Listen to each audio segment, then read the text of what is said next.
Première interview de cette journée au Forum des Mureaux avec monsieur le numéro 22 d'Hélican, voilà, qui va nous parler du club et des objectifs pour cette année s'il peut, ou comment ça va au Lican?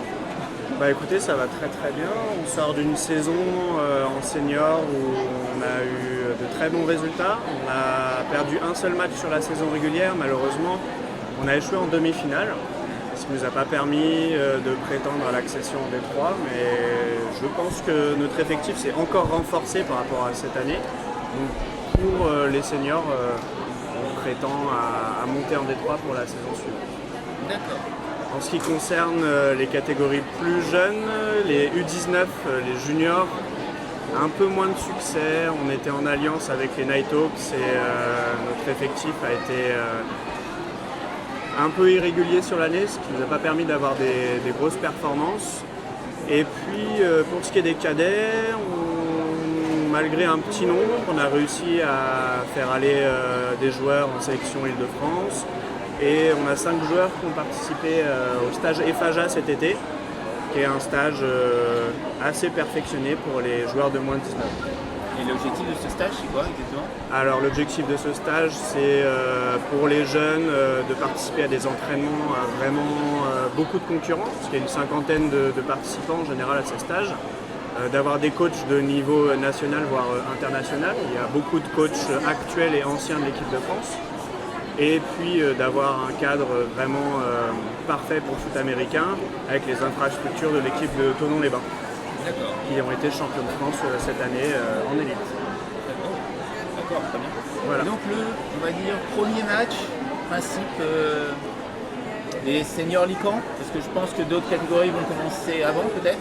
Alors, pour le moment, il y a plusieurs choses qu'il faut qu'on attende pour déterminer la date des premiers matchs.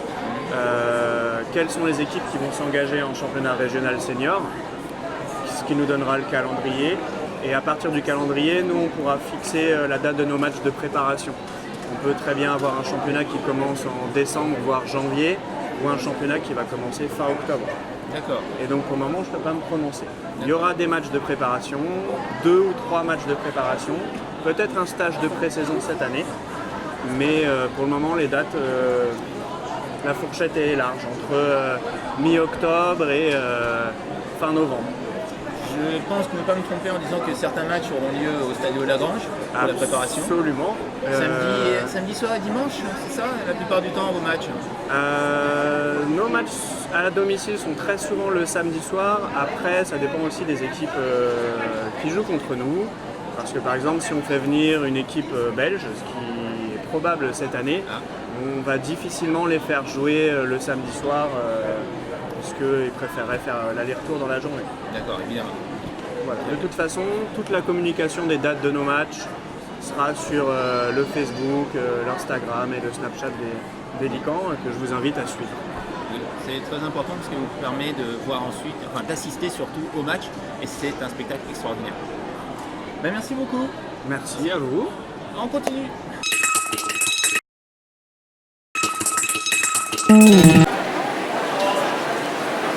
On continue nos interviews sur le forum 2019 des Mureaux avec Hervé Rioux, le président du cercle aquasport des Mureaux, qui est cher à mon cœur puisque j'en étais membre, avec mon fils également. Donc voilà, alors comment va déjà le club? Le club va merveilleusement bien, de mieux en mieux, puisqu'on a de très très nombreux adhérents, à ce jour plus de 300. Et on a relancé la compétition pour que les jeunes puissent montrer leur talent. Et ce dont on se rend compte, c'est qu'effectivement le talent est au rendez-vous, puisqu'on a de très très nombreuses médailles au concours départementaux. Très bien, ça c'est bien, au concours départementaux. Et donc 300 adhérents cette année. Plus de 300, ouais.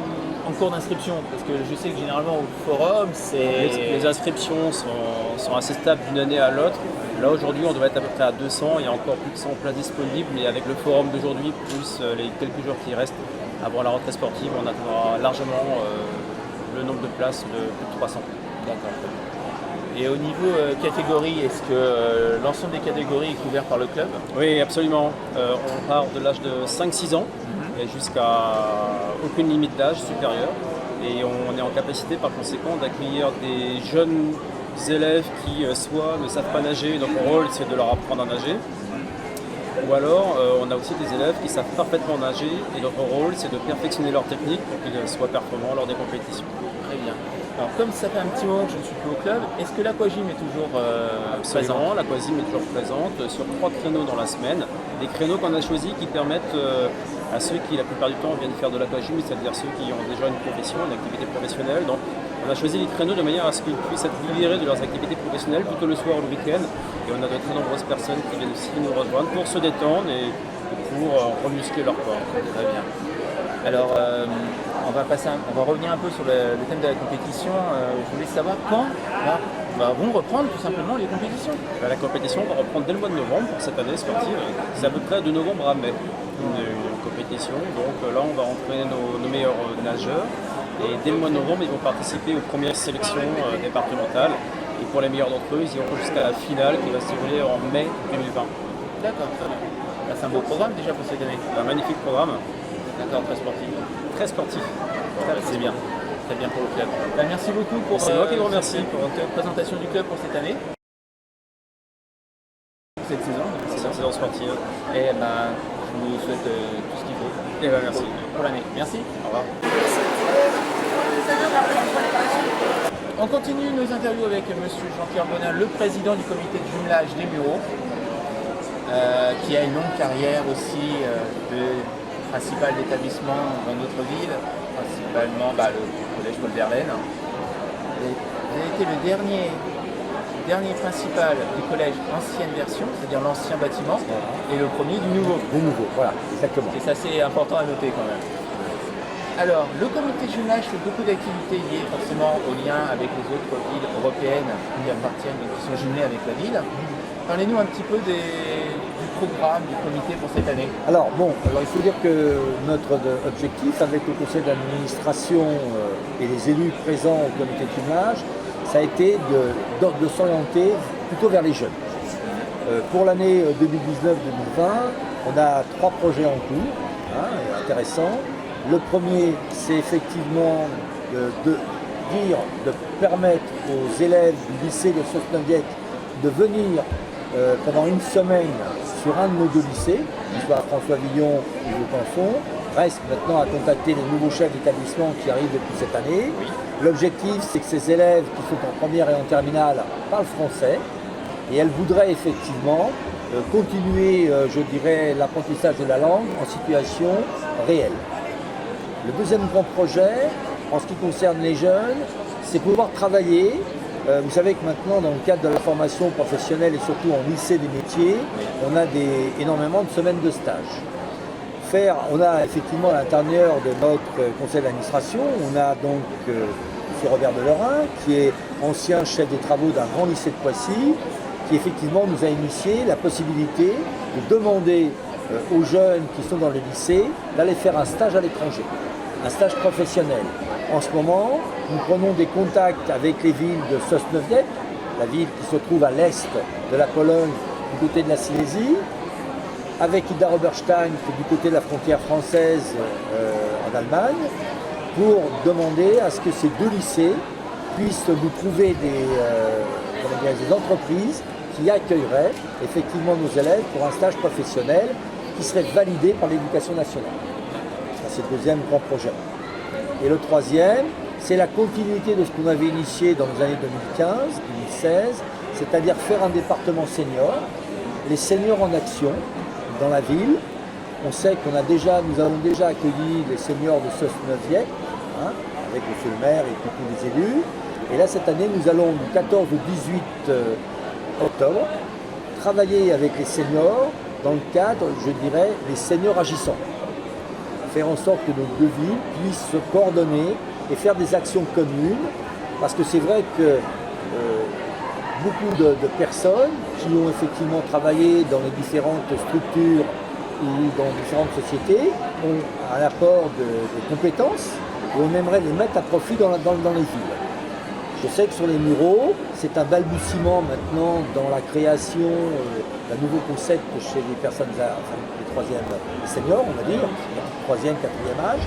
C'est déjà en place au niveau de la ville de Sosnowiec et on va mutualiser, je dirais, nos compétences pour faire en sorte qu'on ait un échange permanent, soit par l'intermédiaire de Skype dans un premier temps, d'un voyage aussi. Il y aura un retour, si nous partons là-bas, il y aura forcément un retour, pour que les deux villes, surtout Sosnowiec, puissent effectivement travailler dans cette action. Je sais que Sosnowiec a un lien assez important avec la ville des Mureaux. Je connais le compte-rendu du voyage que vous avez fait là-bas. Ils ont un accueil très chaleureux, c'est incroyable. Mais j'ai l'impression que le comité de jumelage essaie de donner des actions, des moyens, aussi bien aux jeunes qu'aux anciens. Donc, c'est assez impressionnant pour un petit comité de jumelage, entre guillemets, non? Alors, c'est assez exceptionnel. C'est-à-dire que l'an dernier, en fait, on a conçu ce projet. Je rappelle que la ville des Mureaux donne une subvention. Nous n'avons pas d'adhérents. Et qu'à partir de là, c'est de l'argent public. Et il faut que les projets soient bien menés, soient sérieux, pour qu'on puisse effectivement donner un compte-rendu à la commune de nos actions. Cette année, donc, si l'an dernier nous avons construit des choses, cette année nous mettons en application. Alors, nous faisons très attention parce que ce qu'il faut savoir, c'est lorsque Sosnowiec nous invite, reste à la charge les déplacements. Nous, si nous invitons Sosnowiec, reste à leur charge le déplacement, mais par contre, toute la logistique dans la commune nous appartient. Alors, sur notre commune, il faut dire que c'est assez difficile parce que nous sommes une petite ville. Sosnowiec, c'est 300 000 habitants. Ils ont des subventions énormes du Fonds social européen que nous n'avons pas. Parce que la ville de Sosnowiec a un pôle, je dirais, comité de jumelage, avec des personnels de la mairie. Alors que nous sommes association loi 1901. Et c'est ce qui fait qu'effectivement Sosnowiec est plus demandeur que nous le sommes, parce qu'ils ont plus d'argent et de rentée financière que nous pouvons avoir. On essaye d'équilibrer. Là, on a eu les seniors de Sosnowiec qui sont venus il y a 2 ans, les jeunes il y a 3 ans, et on va essayer régulièrement, tous les années, d'avoir un groupe qui part, soit un groupe de jeunes, soit un groupe d'anciens. Mais c'est un excellent exemple de coopération européenne. Absolument. Et notre intention, c'est que les jeunes des Mureaux surtout puissent prendre corps avec l'Europe et comprendre, je dirais, comment fonctionne l'Europe. Merci beaucoup pour nous avoir présenté ces objectifs et courage à vous pour cette année, on va dire. Nous allons donc continuer et vous aurez un retour de nos actions à Sosnowiec et tout ce qu'on peut y faire. Et ça, nous le ferons suivre aussi bien sur la web TV que dans le journal des Deux-Rives et les nouvelles des Mureaux, pas de problème. Merci, au revoir. Merci beaucoup. Merci. Nouvelle interview avec le président de l'UFC Que Choisir local, Val de Seine, monsieur Yvon Balu. Ça fait quand même 145 communes, vous pouvez voir, c'est impressionnant. Il va nous parler un peu de son action locale, puisque tout le monde connaît donc tout le monde connaît la revue nationale Que Choisir qui sort à environ 500 000 exemplaires. Alors il y a aussi Que Choisir Santé, il y a différentes variantes. Et ça c'est la revue nationale qui sort par la Fédération nationale. Ce que les gens ne connaissent pas, c'est qu'il y a des associations locales. Il y en a 150 à peu près en France qui couvrent tout le territoire et qui sont chargés de faire une bonne partie du travail pour la Fédération nationale. Par exemple, lorsqu'il y a une enquête, récolter les données sur le prix du gaz, de l'eau, sur les déchets, etc., c'est fait par les associations locales. Mais ce que nous faisons en plus, c'est que nous faisons nos propres enquêtes locales plus importantes.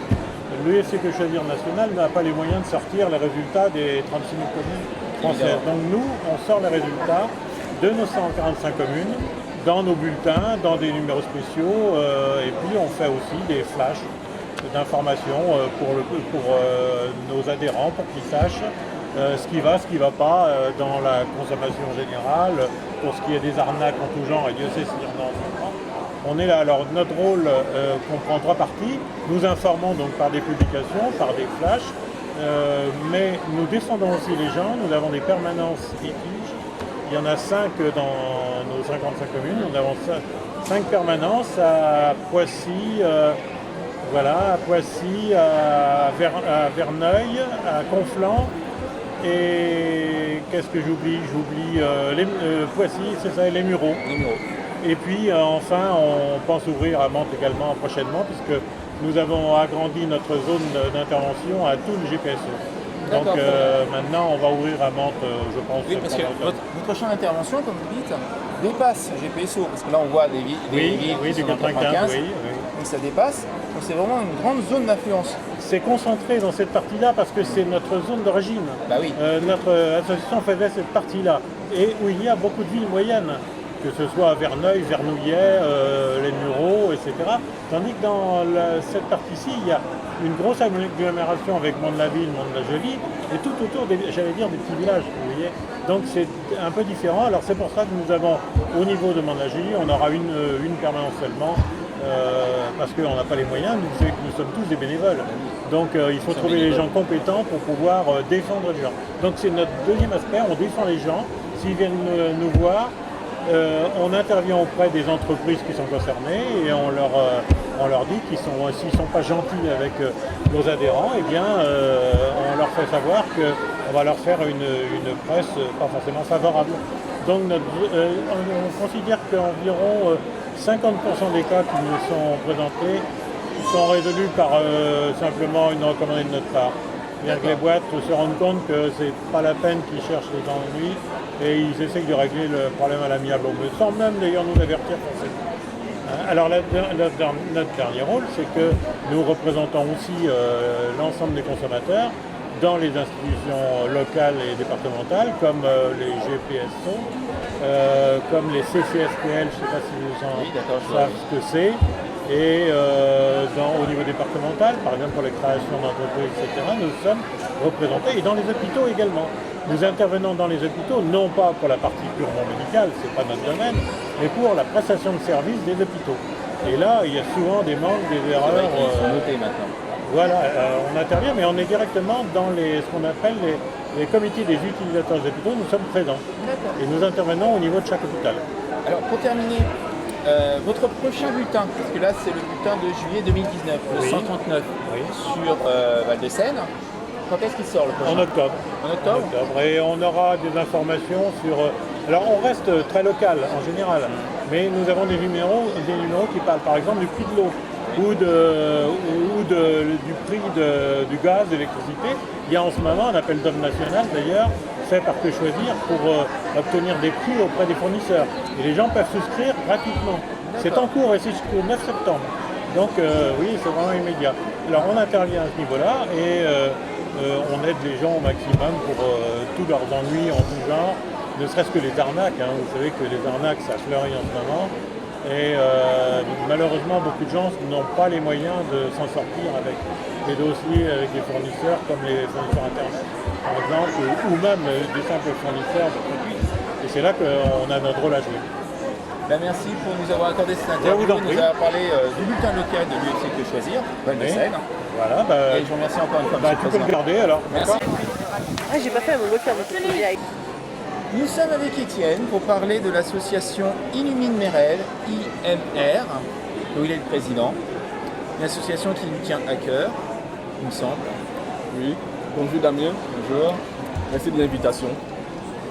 Alors, avant de parler de l'actualité de l'association, c'est quoi Illumine mes rêves?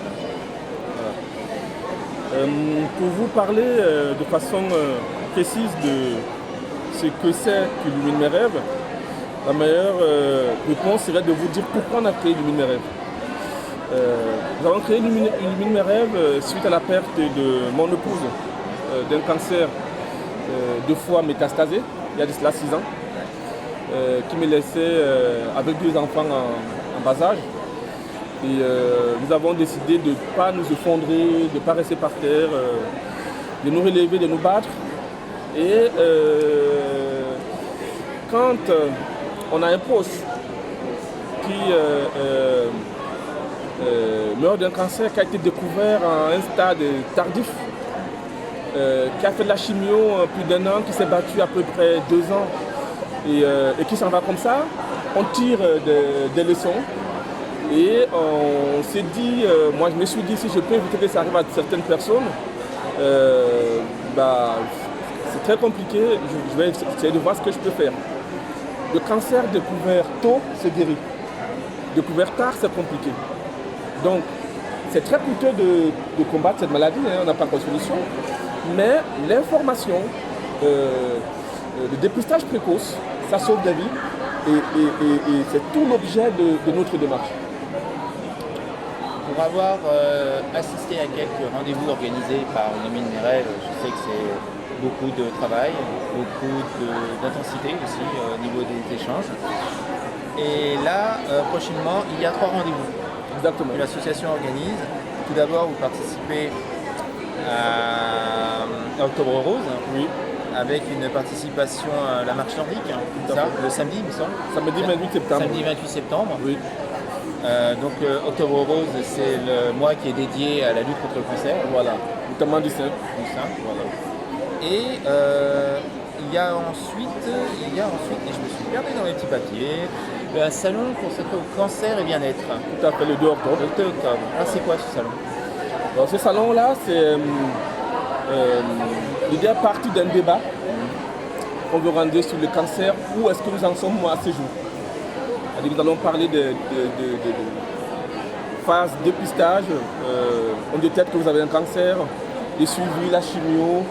Et on va se projeter pour dire qu'est-ce qu'il y a de nouveau dans le traitement de cancer, qu'est-ce qu'on a de nouveau dans la recherche. Voilà. Donc on a une palette de professionnels, par exemple des médecins traitants à des chercheurs qui ont déposé des brevets pour le dépistage précoce. Voilà. Et on a dit qu'en préambule de ça, on fera des temps artistiques ou voilà, des salons, voilà, on fera des choses à partir de 15h30. Mais le coup du spectacle, ce sera vraiment à 19h30 avec ces débats-là. D'accord. Et donc ça, c'est pour le mois d'octobre. Pour le mois d'octobre. Donc un peu ça. Et pour terminer, il y a un rendez-vous, une brocante fraternelle, seconde édition. Voilà. Le 10 novembre, le dimanche 10 novembre. Dimanche 10 novembre. En effet, notre association agit dans, j'allais dire, 3 principaux axes. La santé, la lutte contre le cancer, l'éducation, mais on a aussi un label artistique. Voilà. Parce que c'est très lourd le cancer, donc on s'est dit on va joindre l'utile à l'agréable. Et d'ailleurs on a produit un album qui s'appelle Illumine mes rêves comme l'association. Et cet album nous a permis vraiment d'avoir ça aux médias et à chaque fois de parler de cancer. Voilà. Ça nous a ouvert une fenêtre médiatique pour parler du cancer. Donc, sur le plan éducatif, donc, on a des partenaires aussi, comme on a sur le plan de la santé, sur le plan éducatif, localement on a des partenaires, comme entre autres la SEL, qui est une association, la SEL Sainte-Marie, qui est une association qui encadre les jeunes pendant les petites et les grandes vacances, voilà, qui aide des parents à garder les enfants à moindre coût, mais ils n'ont pas de moyens financiers. Donc, pourquoi c'est la deuxième édition? Parce que la première édition c'était l'année dernière qu'on l'avait faite, et les fonds avaient été reversés à une association qui s'appelle Entraide Fraternelle, qui elle est une association qui aide des personnes qui ont des difficultés de tous les jours, loyer, payer un ticket de transport, voilà. Et cette année, pour la deuxième édition, c'est l'association Entraide Fraternelle qui nous a dit on va faire profiter une autre association. Donc on est en train de choisir la CEL, voilà. Et cette brocante sera faite en partenariat avec la CEL et tous les fonds récoltés seront reversés à la CEL pour pouvoir encadrer les jeunes nouveaux. D'accord, très bien. Et donc ça va emmener votre association jusqu'au mois de novembre. Tout à fait. Et après, est-ce qu'il y a d'autres projets qui vont venir? Il y a d'autres projets qui ne sont pas encore formalisés sur des prospectus, sur des flyers, mais des projets appellent d'autres projets passés à des partenariats qui appellent d'autres partenariats. Et voilà. Nous, on est vraiment bon, au fur et à mesure qu'on fait des événements, on prend l'habitude. Ça reste coûteux, mais ça devient quand même plus facile d'en organiser parce que quand on a un carnet d'adresse intéressant, qu'on a des thèmes intéressants, on peut faire des choses. Ben, je vous remercie. Enfin, je te remercie, parce que je te connais très bien. Donc, je te remercie d'être venu parler de cette association qui te tient à cœur, de cette action importante contre le cancer. Merci beaucoup. C'est moi qui remercie Web Télé 2R. Je vous suis sur les réseaux sociaux, je continue à vous suivre et à partager vos... Merci. Voilà. Merci beaucoup. Alors, nous continuons nos interviews avec les personnes qui sont présentes sur le forum des Mureaux 2019 avec Monsieur Guy Joseph. Ne vous inquiétez pas, on a failli avoir un accident, mais tout va bien. Donc avec Monsieur Guy Joseph, vous êtes le président donc, de l'Ozerey Bridge Club Les Mureaux. Voilà. Donc un club de bridge. Un club de bridge. Dont on entend souvent parler en ce moment sur à la radio.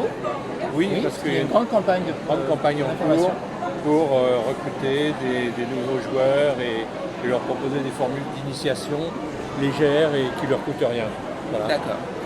Alors, où est-ce que se trouve, enfin, le nom, la réponse est comprise dans le nom, le club se trouve à l'Ozerey, dans le château. Voilà, dans le château qui est un monument classé, qu'on appelle la Maison Bouvet, et qui accueille d'autres événements comme Fleur en Seine. Mais l'occupant permanent, c'est notre club de bridge qui joue chaque mardi, chaque vendredi et un samedi par mois au moins. Ça veut dire que nous nous réunissons pour organiser des tournois qui réunissent à la fois des joueurs de la ville des Mureaux, mais pas que, puisqu'on a un rayonnement géographique assez large. Nous recevons des joueurs qui viennent de Mantes, qui viennent de Poissy, d'un peu toute la région. Donc, vous avez une grande sphère d'influence, on va dire ça. Je dirais qu'on est attractif d'assez loin, effectivement, oui. Mais ça fait combien de temps que le club existe? Alors le club existe depuis une quinzaine d'années. Il a connu des hauts et des bas et à l'heure actuelle, il est en phase de consolidation avec des adhérents dont le nombre progresse et avec une proposition de club qui est centrée sur la qualité du séjour, la convivialité.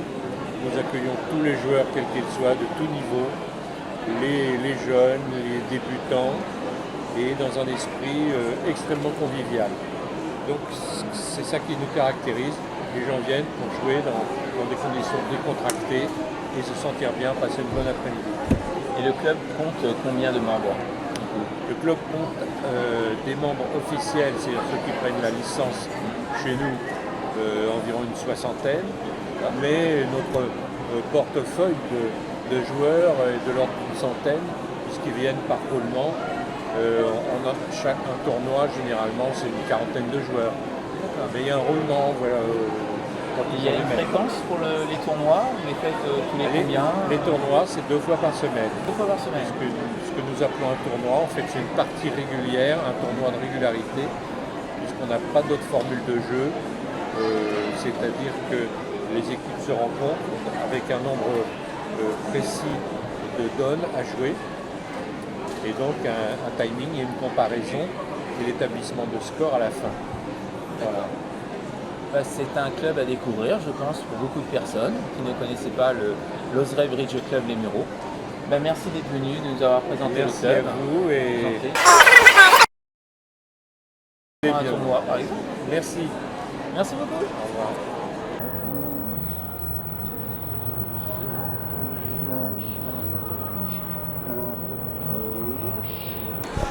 Alors, nous sommes avec Nathalie Guimet, qui fait de la danse baroque au sein de l'association Arc-en-Ciel, qui l'a fait venir aujourd'hui au Forum des Mureaux, dans une tenue polonaise. Oui, exactement, de noble polonaise du XVIIIe siècle. Vous dansez là-dedans? Dans cette tenue? Monsieur, on peut danser avec cette tenue, malgré la chaleur. Oui, justement, parce qu'il fait très chaud. Ça va? Oui, ça va, je survis. Très bien. Alors, pourquoi vous êtes présente sur le forum? Alors justement, c'est pour informer les personnes qui viennent au forum aujourd'hui de l'activité qui va être proposée, qui a déjà été proposée l'année dernière et qui continue donc cette année, pour donner des cours de danse baroque et plus généralement de danse ancienne, puisque je démarre du 15e siècle, je vais jusqu'au 19e siècle et je vais même jusqu'à l'époque Charleston. Et cela a lieu tous les jeudis au Paul Molière de 16h à 17h45 cette année. Et ce sera suivi aussi d'un cours de danse du monde, de danse orientale, de 17h45 à 19h. Alors, vous m'avez parlé de votre costume, donc c'est pour ça que je sais que c'est polonais. Est-ce que vous pouvez m'en parler un peu plus? Parce que j'ai une petite passion pour des costumes, il y a beaucoup de personnes qui le savent quand ils regardent la web télé 2R. Non, j'aimerais bien que vous me parliez un petit peu du costume. Alors, pour parler plus du costume, je pense que je vais demander à monsieur qui est hors champ, monsieur, de venir nous rejoindre. Parce que, regardez. Monsieur est en costume donc, traditionnel, de noble polonais. Il est habillé donc avec le tsupan et bien sûr la toque fourrure et grande plume. Et madame, pour faire écho, a aussi de la fourrure sur le costume et la toque. Mais il faut savoir que dans ces anciennes époques, 17e, 18e, même jusqu'au 19e siècle, les dames aimaient être au goût du jour et s'habiller à la mode du temps présent de l'époque. Mais le monsieur, lui, était représentatif du costume traditionnel et le portait. Voilà la différence. Magnifique, vraiment magnifique. Et je vous remercie. Qui a fabriqué les costumes? Alors là, ça vient de Pologne aussi. Directement. Donc, avec des morceaux qui viennent de Russie, voilà. Pologne, Russie. Il faut que je vous fasse rencontrer le comité de jumelage avec la ville de Sosnowiec. Hein, parce c'est que ça, nous avons discuté c'est de l'échange l'échange. possible. Ah oui. Connaissant par retour des voyages qu'ils font en Pologne, la chaleur de ce peuple, je crois que là vous seriez... il serait aux anges de vous voir ainsi, franchement. Et nous sommes fiers et ravis de porter ces beaux costumes, même si ce n'est pas notre origine. Mais par contre, nous travaillons souvent avec une claveciniste d'origine polonaise, qui donc connaît bien le sujet sur la Pologne et les musiques aussi du XVIIIe siècle polonaises. Voilà, donc on a aussi ce programme. Merci beaucoup de nous avoir accordé quelques minutes pendant votre tour du forum. Merci beaucoup. À vous également. Et rendez-vous enseigner au Paul Molière, vous savez où aller, au Paul Molière, voir l'association Arc-en-Ciel. Merci. Avec grand plaisir, merci.